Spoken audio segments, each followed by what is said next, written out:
नमस्कार, lead India publishers association में आपका स्वागत है। मैं हूं डॉक्टर तरुणा एस गौड़। आपने बहुत सारे वीडियोस देखे होंगे जिसमें ये बताया जाता होगा कि न्यूज़ पोर्टल चलाना लीगल है या इलीगल। इस तरह के सवाल आपके सामने बहुत आते होंगे और आपने खुद भी इन सवालों के जवाब ढूंढे होंगे।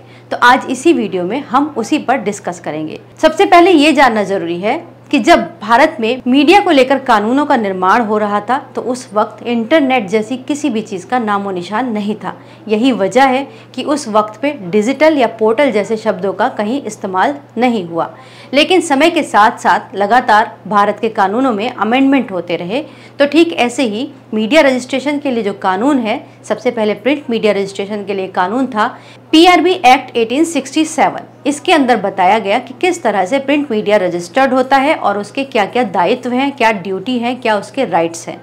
इन सभी को वहाँ विस्तार से बताया गया। अगर PIB एक्ट 1867 के अंतर्गत कोई भी प्रिंट मीडिया रजिस्टर्ड नहीं होता है तो उसे रजिस्टर्ड मीडिया नहीं माना जाता। ठीक ऐसे ही धीरे धीरे संचार क्रांति के तहत न्यूज चैनल आए और अब टीवी पर लोग समाचार देखने लगे, तो इसके लिए भी कानून बने। अब रही बात न्यूज पोर्टल की, तो न्यूज पोर्टल के लिए YouTube के माध्यम से लोगों ने पत्रकारिता करनी शुरू की तो उसके लिए कुछ नियम तय किए गए। उसके लिए उन्होंने कोई कानून अभी तक नहीं बनाया है कि डिजिटल मीडिया किस तरह रजिस्टर्ड होगा और कहाँ रजिस्टर्ड होगा, लेकिन जो नियम है उसके तहत वो अपना काम कर सकते हैं।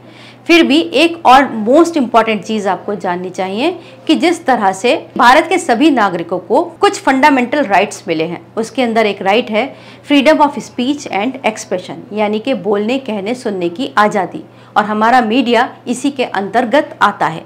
यही वजह है कि भारत में किसी भी व्यक्ति को अपनी अभिव्यक्ति करने के लिए किसी की परमिशन की आवश्यकता नहीं होती तब तक जब तक कि वो भारत के किसी कानून का उल्लंघन ना कर रहा हो। तो जहाँ एक तरफ अभिव्यक्ति की आज़ादी के लिए कुछ नियम तय हैं, ठीक वैसे ही कुछ नियम है जो इस तरह की अभिव्यक्ति को रोकते हैं जो देश के खिलाफ हो। इस पर एक पूरा वीडियो बना हुआ है, आप उसे हमारे मीडिया कानून वाली सीरीज में देख सकते हैं। लेकिन अगर हम पोर्टल की बात करें कि इसको चलाना लीगल है या इलीगल, तो इसको आप इसी के अंतर्गत देखिए। जब आप पोर्टल के माध्यम से पत्रकारिता कर रहे हैं तो आप अपने फंडामेंटल राइट का इस्तेमाल कर रहे हैं, वो है freedom of speech and expression. Article 19(1)(a) के अंदर इसके बारे में पूरा विस्तार से बताया गया है। तो अगर आप भी अपने पोर्टल के माध्यम से समाचारों को दे रहे हैं या सूचनाओं को दे रहे हैं तो आप कोई अपराध नहीं कर रहे। लेकिन एक चीज़ आपको ये मानना पड़ेगा कि आप रजिस्टर्ड मीडिया नहीं हैं, तो आपके ऊपर कुछ कानूनी निर्बंधन यानी कि रेस्ट्रिक्शंस हैं, उनको आपको मानना चाहिए। जैसे कि आपको सबसे पहले ये समझना होगा कि आप खुद को प्रेस की तरह हर जगह पे नहीं प्रस्तुत कर सकते। यानी अगर मान लीजिए कहीं धारा 144 लगी है या फिर कहीं ऐसी स्थिति है जहां लॉ एंड ऑर्डर बिगड़ रहा है, तो आप वहां पर एक आम नागरिक की तरह माने जाएंगे, मीडिया की तरह नहीं। जबकि उसी स्थिति में एक मीडिया पर्सन आराम से जा सकता है और कवरेज भी कर सकता है। तो आपको इन नियमों को मानना पड़ेगा। साथ ही आप अगर अपने पोर्टल के माध्यम से जनरल सूचनाएं दे रहे हैं, समाचार के शेप में सूचनाएं दे रहे हैं, तो वो कोई गलत नहीं है, उसमें कोई इलीगल नहीं है। तो अब हम जब बात इस तरह की कर रहे हैं कि कुछ नियमों का पालन करना है, तो पोर्टल के लिए कुछ नियम हैं जो आपको जानने चाहिए। इसके लिए सबसे इम्पॉर्टेंट एक कानून है जिसका नाम है IT एक्ट 2000 में बना और उसके बाद में अमेंडमेंट होकर 2021 के अंदर न्यूज़ पोर्टल के लिए कुछ नियम निर्धारित किए गए, जिसके अंतर्गत उन्हें बताया गया कि वो किस तरह कवरेज करेंगे और किस तरह अपनी सूचना MIB यानी कि ministry of information and broadcasting को देंगे।